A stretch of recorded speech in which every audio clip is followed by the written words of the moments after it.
Getting prepared. We have seen a few geomagnetic storms recently, and it's something we've talked about here on Your Side Tonight multiple times. They can impact satellites, power lines, communication devices, GPS performance.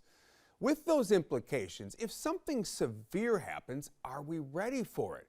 Hey, Rachel, apparently we're not the only ones asking this kind of really important question, right? That's right. There's a lot of government agencies that also ask that question, and it's been years in the making, but last year, May 8th through the 9th in 2024, several of these agencies, which did include NASA, it included FEMA, and several other agencies, came together for this space weather tabletop exercise that took place at Johns Hopkins. And what they wanted to do was simulate and review the government's preparedness, let's say if there was a severe geomagnetic storm that crippled communications, satellite, all of that. So they tested at interagency coordination, the response, the communication, and there were a couple of things that they were looking at specifically.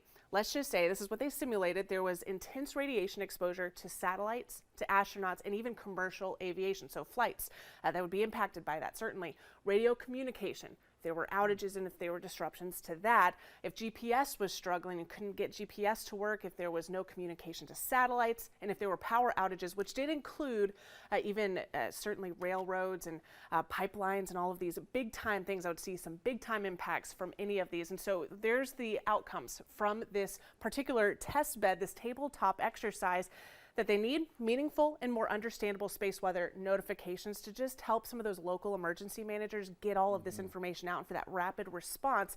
A whole of government approach needed. This is going to be interagency. So many need to come together to allow all of this to take place. An understanding of technology limitations and forecast needs. They started to see, okay, maybe we could forecast space weather events a little bit better. Here's the areas that we don't think we have a good grasp on just yet. Here's where we can improve. We need a streamlined communications plan. This can happen pretty quickly. We need to be able to get this information out, and space weather education campaign also needed, not only for the government officials, but for the public as well, which is why we talk about this a lot, because it can certainly have big impacts. And the craziest thing I think of all of this is that as this was all going on, the Gannon storm was going on, which we talked about on Your Side Tonight last year. It was the strongest geomagnetic storm that happened in 20 years. So as these officials are trying to do this tabletop exercise and review their skills, they were putting them into action at the same time.